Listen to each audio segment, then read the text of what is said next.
আসসালামু আলাইকুম ওয়া রাহমাতুল্লাহি ওয়া বারাকাতুহু। সুপ্রিয় শুভাকাঙ্ক্ষী ও পাঠকগণ, আপনাদের সামনে কখনো এভাবে বইয়ের কথা নিয়ে হাজির হইনি।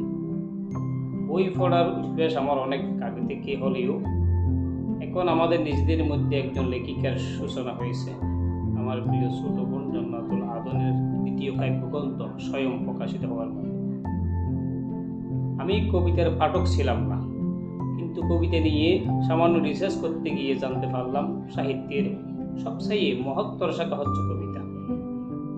স্বয়ং কবিতার বইটি বিদ্রোহ, ভালোবাসা, দেশপ্রেম এবং মানুষের নিত্য জীবন চলার পথের বিভিন্ন বাস্তবতাকে গদ্য কবিতায় সাজিয়েছে। আশা করি গল্প, উপন্যাস ও ইসলামী সাহিত্য যারা পড়েন তারা নতুনভাবে কবিতা পড়তে আগ্রহী হবেন, উদ্বুদ্ধ হবেন। সবাইকে ধন্যবাদ। আসসালামু আলাইকুম ওয়া রাহমাতুল্লাহ।